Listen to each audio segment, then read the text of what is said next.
Te damos la cordial bienvenida a tu programa Hoy en Historia la Biblia por CCBM Broadcast. Gracias por sintonizarnos.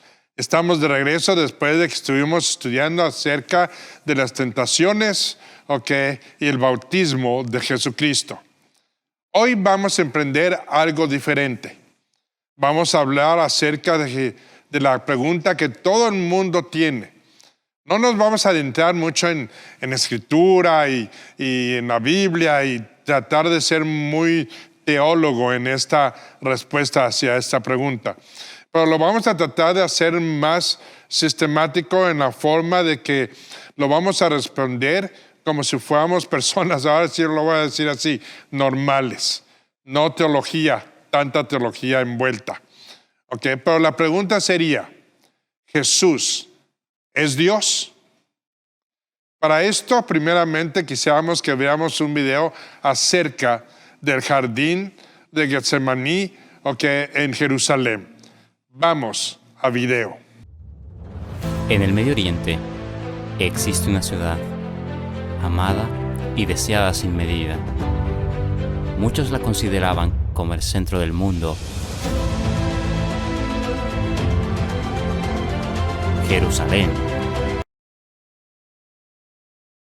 Nos encontramos en el huerto de Getsemaní, un jardín en el que Jesús y sus apóstoles pasaron momentos de descanso y de oración, como también de gran agonía.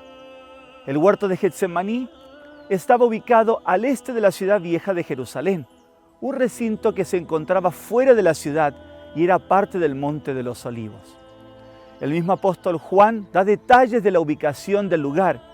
Juan escribió en el capítulo 18, el versículo 1, habiendo dicho Jesús estas cosas, salió con sus discípulos al otro lado del torrente del Cedrón, donde había un huerto en el cual entró con sus discípulos. El jardín de Getsemaní era un jardín público que se encontraba en la parte baja del Monte de los Olivos.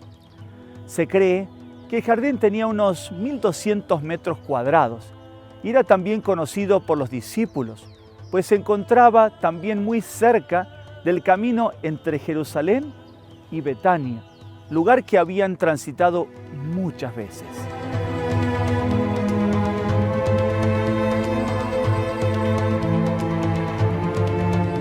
La palabra Getsemaní en griego aparece solo dos veces, una en el Evangelio de Mateo 26:36 y una en el Evangelio de Marcos 14:32.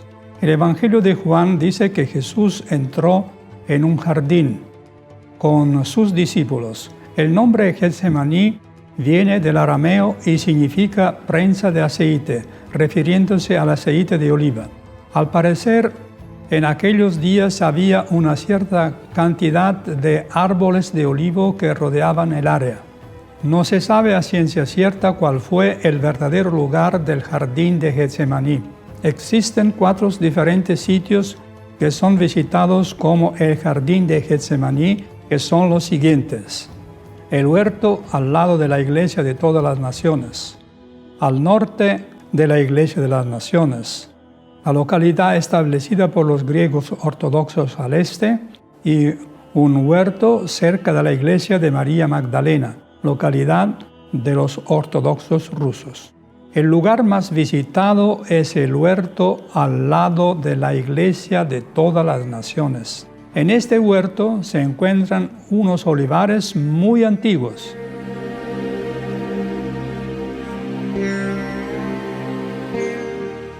Es impresionante ver estos olivares tan viejos y aún dando hojas y frutos.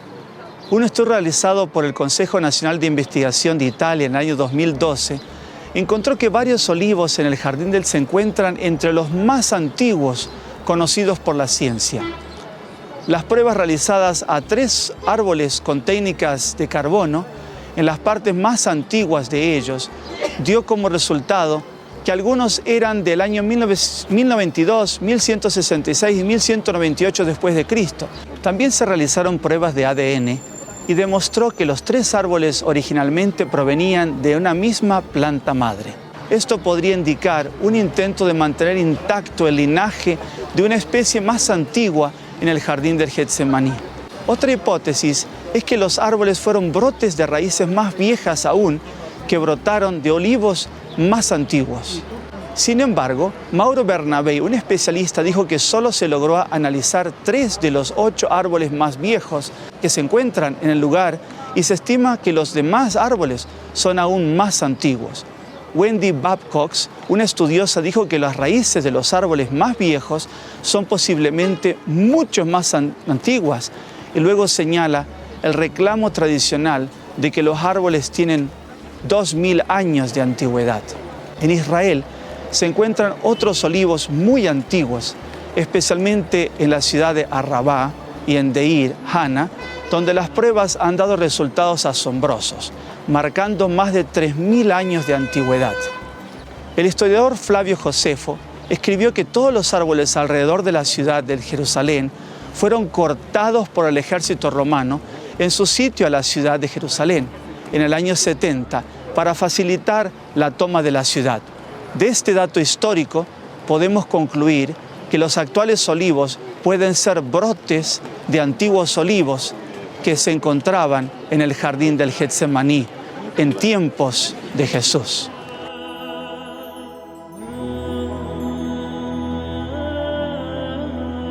Muy cerca del jardín de Getsemaní, en el Monte de los Olivos, al este de la antigua ciudad de Jerusalén, existe una gruta llamada la Gruta de Getsemaní, y la tradición menciona que fue en este lugar donde los discípulos descansaban mientras Jesús oraba.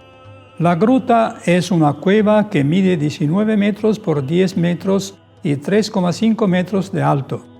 Análisis arqueológicos del área han dado como resultado que muy probablemente en el lugar se encontraba la prensa de aceite de olivas para la producción del aceite y que el lugar haya sido utilizado con propósitos agrícolas.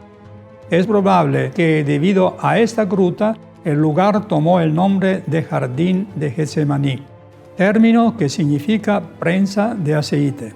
Además, es considerado como el lugar donde Jesús fue traicionado por Judas y en donde fue apresado.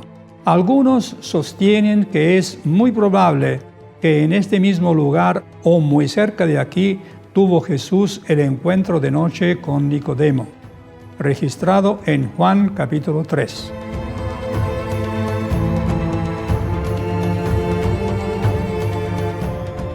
Jesús había visitado muchas veces este jardín del Getsemaní para orar y para descansar, pero ahora se acercaba el momento más difícil del ministerio de Jesús, las escenas del Calvario.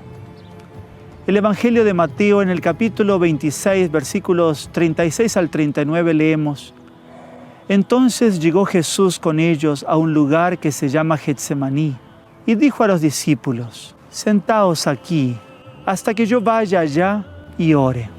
Tomó consigo a Pedro y a los 2 hijos de Zebedeo y comenzó a entristecerse y a angustiarse. Mi alma está muy triste hasta la muerte. Quedaos aquí y velad conmigo. Pasando un poco más adelante, se postró sobre su rostro, orando y diciendo: Padre mío, si es posible, pasa de mí esta copa, pero no sea como yo quiero, sino como tú. Jesús conocía cuál era su misión, pero el peso de la culpabilidad de los pecados del mundo era una carga pesada de llevar, aún para el inocente Hijo de Dios. La presencia del Padre Celestial se estaba retirando, y fue allí en el Getsemaní donde Jesús tuvo que dirigirse a su Padre pidiendo fuerzas de lo alto. Fue aquí donde el enemigo quiso colocar el pensamiento en Jesús de que quedaría para siempre distanciado del Padre. Jesús tambaleaba mientras caminaba triste y lleno de angustia. 2 veces fue sostenido por sus discípulos para evitar caer al suelo. Como hombre, debía soportar la ira de Dios contra la transgresión. Como sustituto y garante del hombre pecaminoso, Cristo estaba sufriendo bajo la justicia divina. Ahora anhelaba tener un intercesor para sí.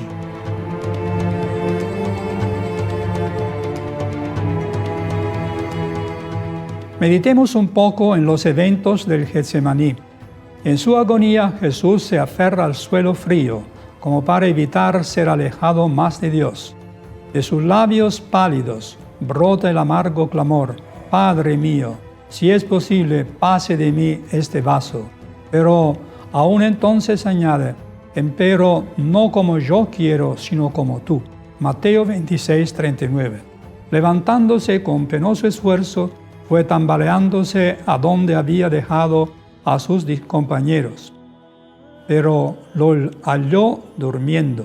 Los discípulos se despertaron al oír la voz de Jesús, pero casi no lo conocieron. Su rostro había quedado muy cambiado por la angustia. Dirigiéndose a Pedro, Jesús dijo: Simón, ¿duermes tú? ¿No has podido velar una sola hora? Velad y orad, para que no entréis en tentación.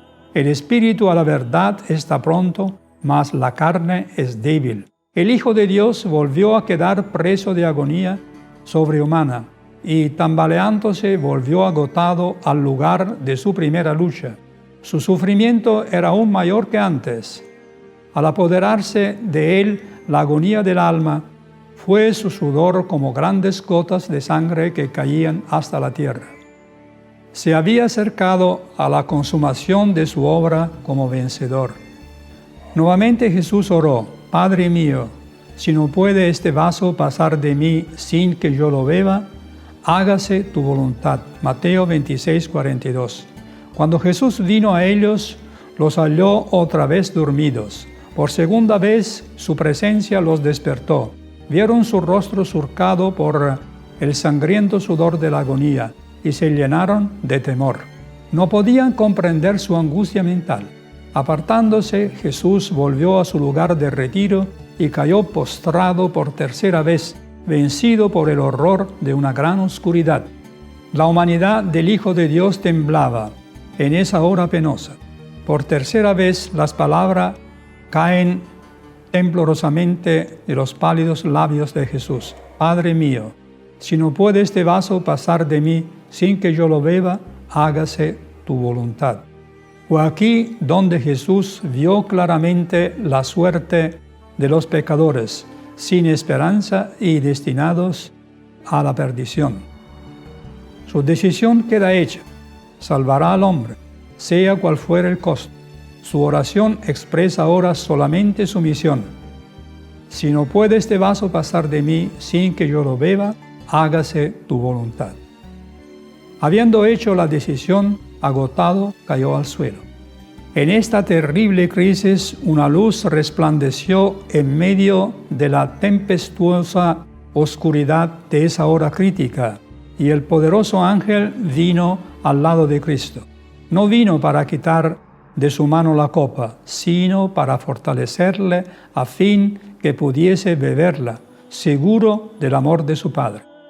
La angustia de Cristo no cesó, pero le abandonaron su depresión y desaliento. Jesús regresó por tercera vez a sus discípulos y los encontró durmiendo. Mirándolos, tristemente dijo: dormid ya y descansad.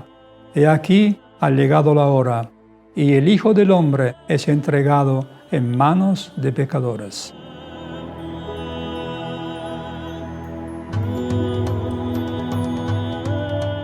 Qué momento tan difícil sufrió el Hijo de Dios. Fue en ese momento, mientras Jesús hablaba aún con sus discípulos, que se oían los pasos de la turba que le buscaba. Adelantándose a sus discípulos, dijo: ¿a quién buscáis? Contestaron: a Jesús Nazareno. Jesús respondió: yo soy. Mientras estas palabras aún eran pronunciadas, el ángel que acababa de servir a Jesús se puso entre él y la turba. Una luz divina iluminó el rostro del Salvador y le hizo una sombra, una figura como de paloma. En presencia de esta gloria divina, la turba homicida no pudo resistir un momento, retrocedió, tambaleándose. Sacerdotes, ancianos, soldados y aun Judas cayeron como muertos al suelo. El ángel se retiró y la luz se desvaneció. La turba se levantó. Los soldados romanos, los sacerdotes y Judas se reunieron en derredor de Cristo. Parecían avergonzados de su debilidad y temerosos de que se le escapase todavía. Volvió el Redentor a preguntar: ¿a quién buscáis? Volvieron a contestar: a Jesús Nazareno. El Salvador les dijo entonces: os he dicho que soy yo, pues si a mí buscáis, dejáis ir a estos, señalando a los discípulos. Judas, fingiendo no tener parte con ellos, se acercó a Jesús, le tomó de la mano como un amigo familiar y diciendo: salve maestro, le besó repetidas veces, simulando llorar de simpatía por él en su peligro. En su ira, Pedro sacó impulsivamente su espada y trató de defender a su maestro, pero no logró sino cortar una oreja del siervo del sumo sacerdote. Cuando Jesús vio lo que había hecho, libró sus manos, aunque eran sujetadas firmemente por los soldados romanos, y diciendo: dejad hasta aquí. Tocó la oreja herida y ésta quedó inmediatamente sana. Dijo luego a Pedro: vuelve tu espada a su lugar, porque todos los que toman espada, a espada perecerán. Aquí tenemos una gran lección de Jesús. Vivimos en un mundo de violencia. Esta misma ciudad de Jerusalén tantas veces ha sido foco de violencia y guerras. Jesús vino aquí para traernos, para mostrarnos el camino de la paz. Su reino no se basó en la fuerza, sino en el amor. Es por ello que Jesús dijo en Mateo capítulo 5, el versículo 9, bienaventurados los pacificadores, porque ellos serán llamados hijos de Dios. En este momento, los discípulos, viendo que Jesús era prendido por los soldados romanos, huyeron llenos de temor, dejando solo al Salvador del mundo en su camino al Calvario. Terrible sufrimiento cargó por nosotros el Hijo de Dios. ¡Qué amor tan grande por nosotros! Cargó la culpa por tus pecados y los míos. Querido amigo, reconozcamos nuestros pecados y vayamos al Calvario. Veamos el gran amor de nuestro Salvador para rescatarnos de la muerte eterna y darnos una oportunidad de vida. Sigamos el ejemplo de Jesús, de aferrarnos a Dios en nuestra debilidad, en nuestras pruebas, y el mismo poder de lo alto que sostuvo al Hijo de Dios nos fortalecerá. Estamos de regreso después de este increíble video acerca del jardín de Getsemaní. Pero como estábamos diciendo anteriormente, la pregunta es: ¿Jesucristo o Jesús es Dios? ¿Alguna vez conociste a un hombre que es el centro de atención donde quiera que vaya? Posiblemente tu hermano o algún amigo que tengas, o que tuvieran alguna característica misteriosa e indefinible, lo diferencia de todos los demás hombres, lo que lo diferenciaba de todos los demás hombres. Alguien especial. No sea que fuera alguno conocido, posiblemente a alguien que tú habías seguido. Bueno, así fue hace unos 2000 años con Jesucristo. Él fue una persona especial, carismática, que tenía algún toque en alguna forma. Pero tenemos que recordar esto, porque dentro de la profecía y la descripción de Jesucristo en Isaías, nos dice de que Él era una persona normal y común y corriente como todos nosotros.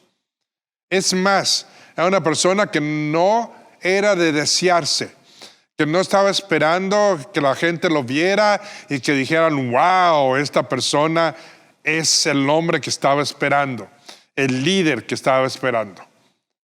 Por todo lo contrario, la Escritura nos dice que inclusive la gente lo trataba de evadir o de verlo. Sí. Pero no fue simplemente la personalidad de Jesús lo que cautivó a quienes lo escucharon. No era de que fuera una persona sobreelegante o una persona grande y formida, o como dicen hoy día, que fuera carita, bien parecido. No era un Salomón. Salomón se nos describe como una persona alta, formida, fuerte, carismática, con carácter, que desplayaba autoridad y presencia. No fue así con Jesucristo. Aquellos que presenciaron sus palabras y su vida nos dicen que algo acerca de Jesús de Nazaret era diferente de todos los demás hombres, de todo lo que habían escuchado acerca de el Mesías, vamos a decirlo así, o de los héroes de la Biblia. Conocemos los héroes, porque tienes que recordar que Jerusalén, el judío tenía como ejemplos a Salomón, a Daniel, a David, a Goliat. ¿Sí? Goliat en el sentido de que fuera un enemigo, pero tenía presencia. Y cuando decimos presencia es porque lo veían como el guerrero supremo de los filisteos. Pero ellos también tenían y reconocían, por ejemplo, a un Abraham, a un Moisés. Y en todos ellos podían encontrar algo que los hacía verlos como algo especial. Pero las únicas credenciales que Jesucristo tenían eran el ser Él mismo. Nadie más, no pretendía ser alguien más. Jesucristo nunca escribió un libro, no comandó un ejército, no ocupó el cargo político o poseía propiedades por sí mismo. Era una persona común y corriente. En su mayoría viajó a menos de 5 millas de su pueblo natal. Sin embargo, atraía multitudes que se sorprendieron de sus palabras provocativas y sus impresionantes obras. Cuando hablamos acerca de sus impresionantes obras, eran los milagros que él estaba haciendo. Y no solo eso, la Escritura nos dice, cuando describe lo que Jesucristo hacía, que él hablaba con una autoridad suprema, que la gente lo veía, lo escuchaba y se identificaba dentro o con él, dentro de esa autoridad. Sin embargo, la grandeza de Jesús era obvia para todos aquellos que lo veían y lo escuchaban. Por lo mismo, hablaba con autoridad, con sinceridad, explicaba la palabra de Dios, les daba un enfoque totalmente distinto. Y aunque la mayoría de las grandes personas eventualmente se desvanecen en los libros de historia, Jesús sigue siendo el foco de miles de libros y la controversia mediática sin precedente. Cuando decimos eso, estamos hablando por decirte algo. Si tú escuchas acerca de Mahatma Gandhi, un gran hombre, filósofo, representante en la India, pero no es alguien que esté en tus labios o esté en tu mente todos los días. Tú podrías hablar de grandes científicos, Newton, por ejemplo. Tú no te acuerdas de él todo el tiempo. Es más, yo creo que si pronuncias su nombre una vez cada milenio, sería demasiado. Sin embargo, Jesucristo se ha mantenido en un enfoque universal. Y decimos todo eso para que podamos reconocer si Él fue o no fue, o si es o no es Dios. Tú solo lo vas a identificar. No que podemos poner solo escritura, pero queremos poner toda la evidencia posible dentro de las personas normales, por decirlo así, sin tanta elocuencia, ¿no?, de hablar o de transmitir escritura para decir que Él es Dios, sino simplemente lo que pasó y lo que la gente dentro de la historia piensa acerca de Él. ¿Sí? Él fue y siempre ha sido una controversia. Y gran parte de esa controversia gira en torno a las afirmaciones radicales que Jesús hizo sobre sí mismo. Afirmaciones que asombraron tanto a sus seguidores como a sus enemigos y adversarios. Fueron principalmente las afirmaciones únicas de Jesús las que hicieron que fuese visto como una amenaza tanto para las autoridades romanas como para la misma jerarquía judía. ¿De qué estoy hablando? Dentro de los romanos, ellos eran la suprema autoridad en los tiempos de Jesucristo. Sin embargo, tenemos en las Escrituras que dentro de su nacimiento, el gobernador romano quiso ir y destruir a todos los niños porque tenía miedo de que naciera un rey de los judíos y lo desbancara. Y no solamente eso, también cuando Jesucristo, en el tiempo de su ministerio, los romanos lo tenían checado para ver qué era lo que iba a hacer, o que fuese o que llegara a ser un peligro en contra de Roma. Para la jerarquía judía era hacer un cambio total, algo que nunca ellos esperaron. Sí. Y cuando decimos que nunca esperaron es porque ellos esperaban que iba a llegar un rey y que ese rey iba a considerar todo lo que ellos habían hecho y estaban haciendo en ese momento, porque según ellos o pensaban o siguen pensando hoy día que le estaban haciendo un favor a Dios, en lugar de buscar la forma de llegar y ser una complacencia para Dios. Con eso, podemos decir que las formas y caminar de Jesucristo hizo, todo un hecatombe en la gente que lo rodeaba en ese tiempo. Pero para seguir hablando de esto, vamos a un corte y regresamos en un momento y sabremos si Jesús es Dios. Fortaleza en la familia y en la sociedad es la mujer. De su bondad nacen valores y virtudes para enseñanza de otros. CCBM Broadcasting te invita a ver Mujeres de Hoy, para aquellas mujeres que buscan crecer y marcar la diferencia en su comunidad.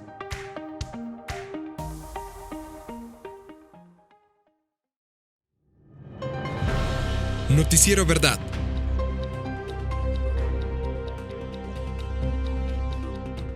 Te esperamos siempre con la buena noticia, un programa donde se dará a conocer lo bueno que sucede en nuestra ciudad, hechos sobresalientes, acontecimientos dentro y fuera del ámbito religioso, con la participación de Luis García como conductor. CCBM Broadcasting, más que teología, el camino a Jesucristo. Regresamos. Aunque era un forastero Jesucristo para los romanos y los judíos, sin credenciales ni base de poder político, en 3 años Jesús cambió el mundo durante los siguientes 20 siglos. Cuando decimos cambió el mundo es de que cambió todo el razonamiento que tenía el judío y el romano. Sí. Cambió la dirección de un imperio romano. Cambió la dirección de un pueblo hebreo. Cambió la dirección de tu vida y de mi vida. Otros líderes morales y religiosos han dejado un impacto, sí, pero nada como el Hijo de ese carpintero desconocido de Nazaret, Jesucristo. Un impacto sin precedente. ¿Qué fue lo que hizo la diferencia con Jesucristo?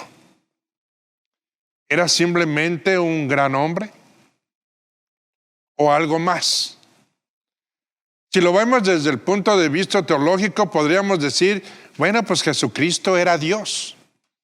Y al ser Dios, Él podía hacer grandes cosas, cosas magníficas, y poder cautivar las mentes, corazones, formas, de vida de la gente alrededor de Él. Pero tenemos que recordar lo siguiente. Él no era Dios.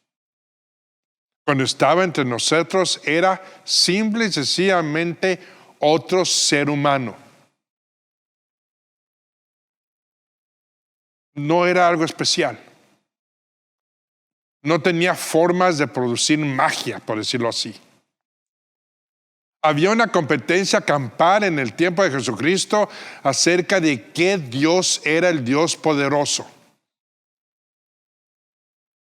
Habían politeístas y monoteístas. Los romanos tenían un sinfín de dioses. Griegos de igual manera. Y todos los que estaban dentro de esa región tenían la misma facultad de crear dioses. Inclusive, en el tiempo del nacimiento de la iglesia, Pablo se encuentra en Antioquía cuando él ve a un grupo de gente que tenía una roca que decía al Dios desconocido. ¿Y por qué lo tenían así? Simplemente porque en su pensamiento y en su razonamiento decían, si llega algún Dios que no conocemos, le podemos decir que ahí teníamos su altar y ponerle su nombre. Así no estaremos en falta.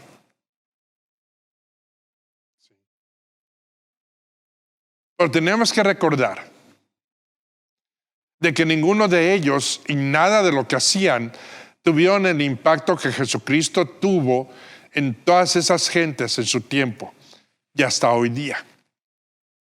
Por eso la pregunta es, ¿qué fue lo que hizo la diferencia con Jesucristo? ¿Era simplemente un gran hombre o algo más? Estas preguntas llegan al corazón de quién era realmente Jesús. Algunos creen que era simplemente un gran maestro moral. Otros creen que era simplemente el líder de la religión más grande del mundo en ese tiempo, judaísmo. Inclusive hoy día dentro del judaísmo, hay tres versiones. Una, que precisamente era simplemente un gran maestro moral. Otra, de que él pudo posiblemente haber sido uno de los últimos o el último profeta que Dios había mandado antes del Mesías. Y otros simple y sencillamente piensan que pues era y es una leyenda. La pregunta sería, ¿con quién te vas? Pero muchos creen algo mucho más.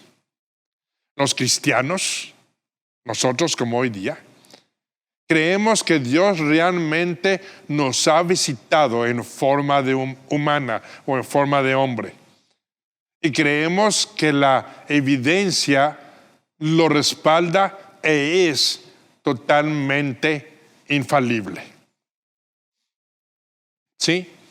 Después de examinar cuidadosamente la vida y las palabras de Jesús, el exprofesor de Cambridge y escéptico C.S. Lewis llegó a una sorprendente conclusión sobre que el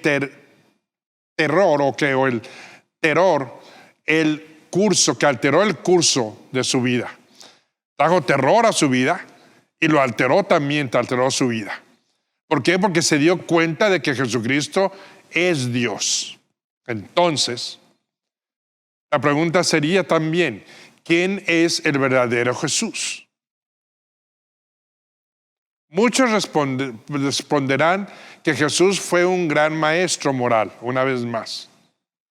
Al examinar más profundamente a la persona más controversial del mundo, comenzamos a preguntarnos una vez más, ¿podría Jesús haber sido simplemente un gran maestro moral? ¿O había algo más? Si pensamos en que si fuese un gran maestro moral, incluso los de otras religiones reconocen que Jesús fue un gran maestro dentro de la moralidad.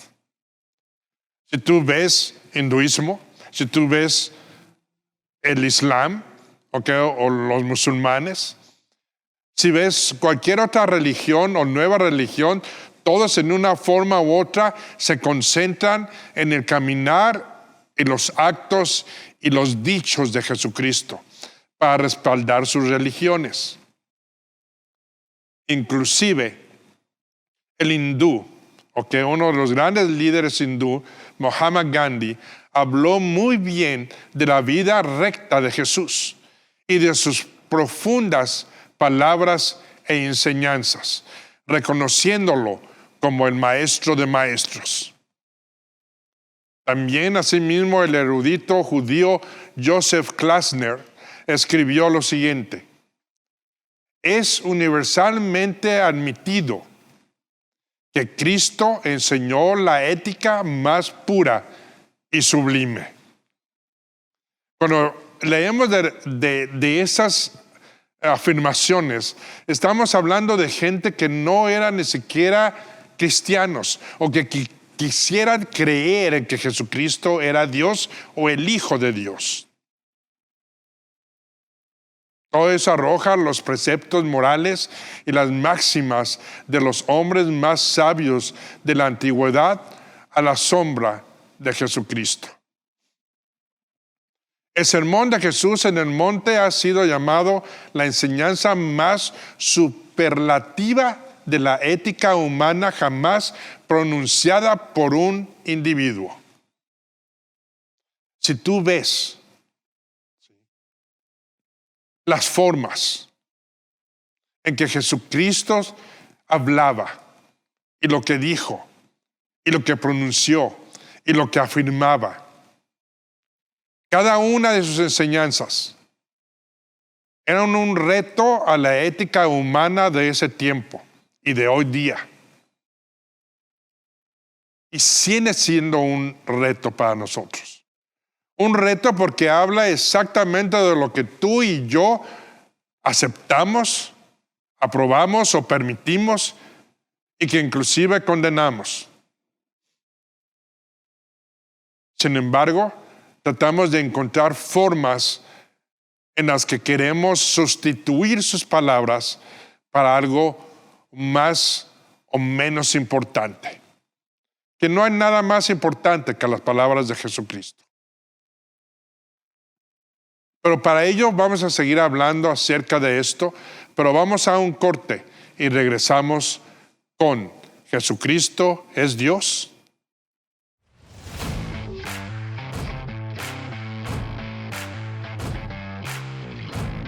Esposo, padre, amigo y líder. Un diseño original de nuestro creador. Hombres en guerra, edificando hombres de verdad.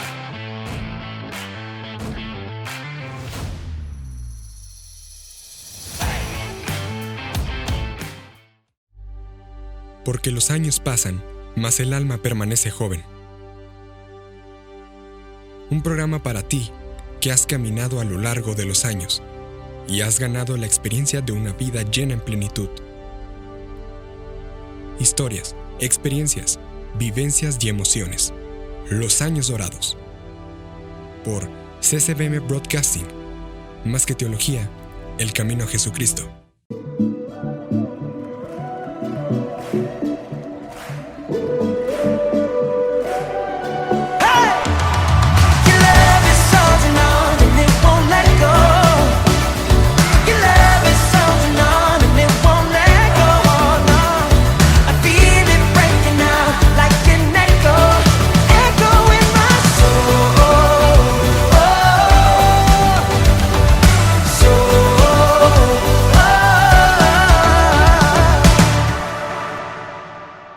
Regresamos. De hecho, gran parte de lo que hoy conocemos como igualdad de derechos es en realidad el resultado de la enseñanza de Jesucristo. ¿Cómo lo puedes, o cómo puedes explicar eso? Sí. Si tú ves el discurso de la montaña, si tú ves las beatitudes, si tú ves acerca de las parábolas, todas en una forma u otra hablan de ese derecho de igualdad y el derecho de amar o del amor de Dios. El historiador Will Durant, uno no cristiano, dijo de Jesús que vivió y luchó insensatamente por la igualdad de derechos. Alguien que ni siquiera cree en él. En los tiempos modernos habría sido enviado a Siberia con las siguientes palabras que hubiera dicho o que dijo: el que sea más grande entre ustedes, que sea su siervo. Ya lo hubieran apedreado hoy día. Sí. O como te digo, lo hubieran mandado a Siberia para que nadie lo reconociera o lo escuchara. Sí. Esta es la inversión de toda sabiduría política, de toda cordura. Mucho más Gandhi, han tratado de separar la enseñanza de Jesús sobre la ética de sus afirmaciones sobre sí mismo, creyendo que simplemente era un gran hombre que enseñaba a altos principios morales o altos niveles de educación. Ahora no tenemos ningún récord de que haya ido Jesucristo a ninguna universidad o alguna escuela rabánica por lo mismo. Sí. Este fue el enfoque de uno de los padres fundadores de Estados Unidos, el presidente Thomas Jefferson, que cortó y pegó una copia del Nuevo Testamento, eliminando secciones que pensaba que se referían a la deidad de Jesucristo, mientras dejaba en otros pasajes con respecto a la enseñanza ética y moral de Jesús. En pocas palabras, agarró la Biblia, vio lo que hablaba acerca de la ética y la moral, lo cortó, dejando lo demás a un lado, y lo pegó para que el pueblo de Estados Unidos, por decirlo así, se enfocara en esa ética y esa moral. Jefferson llevó consigo su corte y pegó el Nuevo Testamento, venerando a Jesús como tal vez el maestro moral más grande de todos los tiempos. Tal vez como el maestro moral más grande de todos los tiempos. ¿Te imaginas eso? De hecho, las memorables palabras de Jefferson en la Declaración de Independencia estaban arraigadas en la enseñanza de Jesús, de que cada persona es de inmensa e igual importancia para Dios, independientemente de su sexo, de su raza o de su estatus social. Todos son iguales en los ojos de Dios. El famoso documento establece: consideramos que estas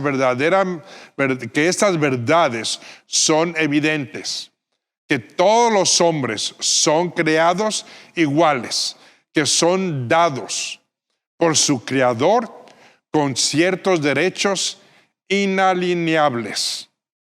Es lo que dijo Thomas Jefferson. Pero una cosa, Jefferson no respondió. A algo no respondió él. Si Jesús falsamente afirmó ser Dios, no podría haber sido un maestro moral. ¿Qué estamos diciendo de eso? Que si Jesucristo afirmara ser Dios, no podría hablar de moralidad. O si no afirmaba ser Dios, igualmente no podría hablar de inmoralidad. o de moralidad. Pero Jesús realmente reclamó la deidad. Déjame ponerlo así. Si Jesucristo hubiera reclamado la deidad de ser Dios, hubiera habido trampa. Cuando decimos trampa es porque entonces no era 100% humano. Y si no era 100% humano, Él no iba a poder, ¿cómo te diré?, a responder y saber los sentimientos de un ser humano o de vivir en ellos. No lo podría hacer. Sí. Y cuando decimos que no lo podría hacer, estamos hablando de que, pues si es Dios, ¿qué necesidad tendría Él de venir? Cuando Él solamente tenía que ser la palabra y todo cambiaría. Sí, pero antes de afirmar lo que Jesús afirmó o no afirmó, tenemos que examinar la posibilidad de que Él fuera simplemente un gran líder religioso. Ya hablamos de ser un gran maestro. Ahora podríamos hablar acerca de ser un líder religioso. O si cubre todas esas cualidades dentro de su humanidad. Si hablamos de un gran líder religioso, sorprendentemente Jesús nunca afirmó ser un líder religioso. Nunca entró en política religiosa ni impulsó una agenda ambiciosa.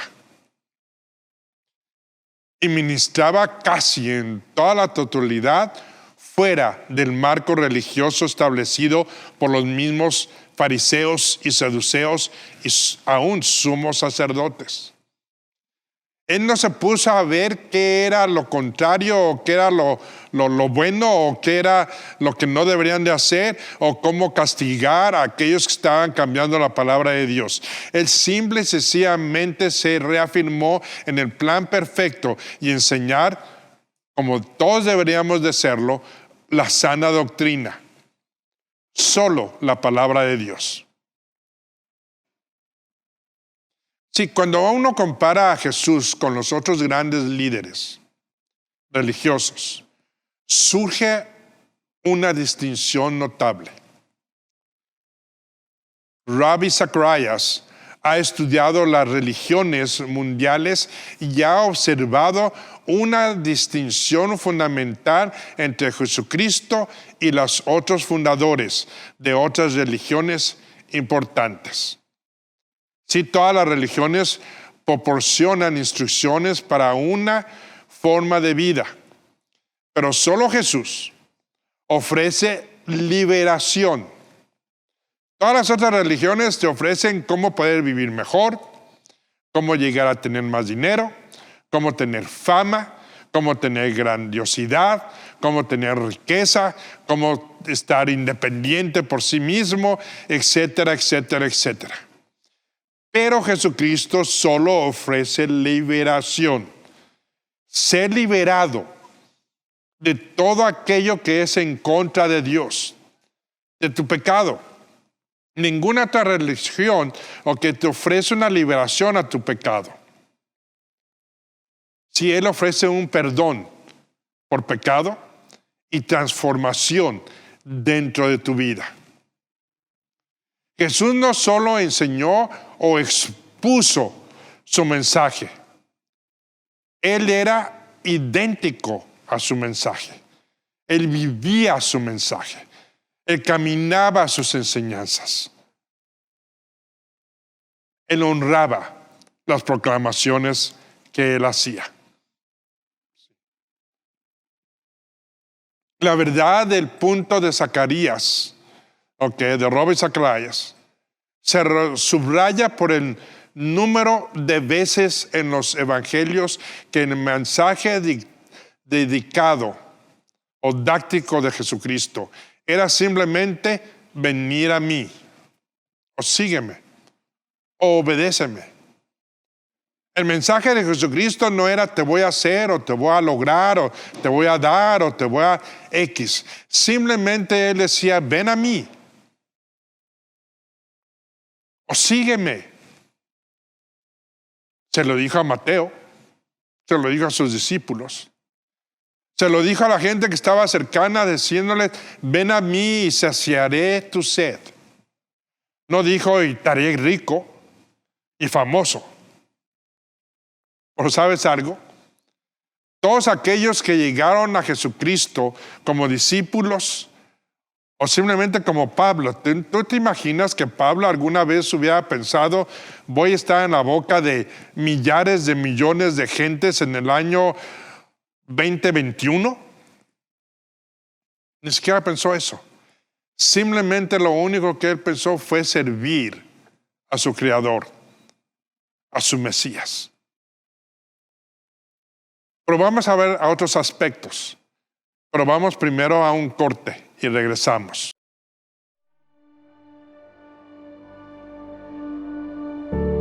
Oremos juntos. Unámonos juntos en un clamor por cualquier necesidad. Sobrellevemos nuestras cargas en oración. Clama a mí, y yo te responderé. Jeremías 33:3.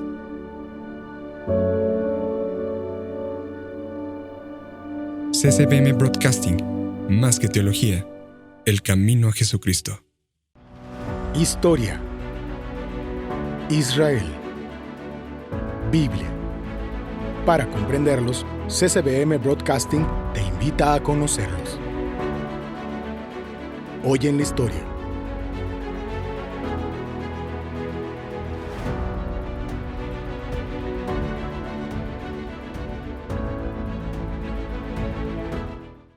Regresamos.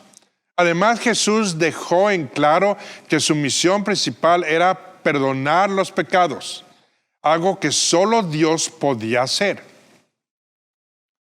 En las grandes religiones del mundo, Huston Smith observó que de todos los líderes religiosos, solo Jesús decía ser divino, nadie más.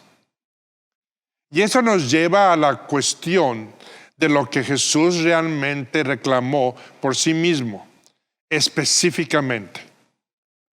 ¿Jesús dijo ser Dios? Esa es la pregunta culminante. Entonces, ¿qué es lo que convence a muchos eruditos de que Jesús afirmó ser Dios? El autor John Piper explica que Jesús reclamó el poder que pertenecía únicamente a Dios. Sí, los amigos y enemigos de Jesús se tambalearon una y otra vez por lo que él dijo o hizo o hacía. Cuando decimos se tambalearon es de que cada vez que él hablaba, no solamente refutaba lo que ellos decían, pero reafirmaba la palabra de Dios con autoridad, como si fuese él mismo Dios hablándole a ellos. Él caminaba por el camino aparentemente como cualquier otro hombre. Luego giraba y decía algo así como: antes de que Abraham lo fuera, lo soy. O si me has visto al Padre. O muy tranquilamente, después de ser acusado de blasfemia, dijo: el Hijo del Hombre tiene autoridad en la tierra para perdonar los pecados. Y a los muertos podría simplemente decir: venid, o levántate, o sal. Y ellos lo hacían. Ellos obedecían. Y a las tormentas en el mar le decía: no te quedemos o quédate quieta.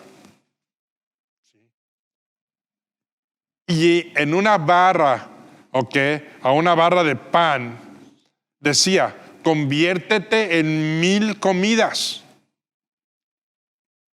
Y se hizo todo eso inmediatamente. Detuvo tormentas, se las ordenó. Convirtió peces en millares de peces para alimentar más de 5,000 gentes. Tomó un pan y lo convirtió en 1000 pedazos para satisfacer el hambre de la gente que lo rodeaba. ¿Cómo podía hacer eso? Pero ¿qué quiso decir realmente Jesús con tales declaraciones? ¿Qué quiso decir con lo que él hacía? ¿Es posible que Jesús fuera simplemente un profeta como Moisés o Elías o Daniel? Pero para contestar esas preguntas tenemos que observar la vida de Jesucristo. Para ver por qué y cómo hizo esas cosas tenemos que conocer su verdadera naturaleza. Y cuando decimos su verdadera naturaleza, estamos hablando de su humanidad y de su divinidad como Dios. Si Él fue solamente humano, que lo fue, ¿cómo hizo posible todo lo que hizo? ¿Cómo pudo captivar las mentes, los corazones, las formas de la gente que lo rodeaba y la gente que hasta hoy día creemos en Él? Jesucristo fue Dios y solo fue. ¿Cuál era la necesidad de que Él muriera? ¿Cuál era la necesidad de que Él resucitara? ¿Cuál era la necesidad de que Él satisfaga tus deseos y perdone tus pecados? Sino que solamente como Dios lo único que tenía que hacer es revertir todo lo que había hecho. ¿Qué importa la creación?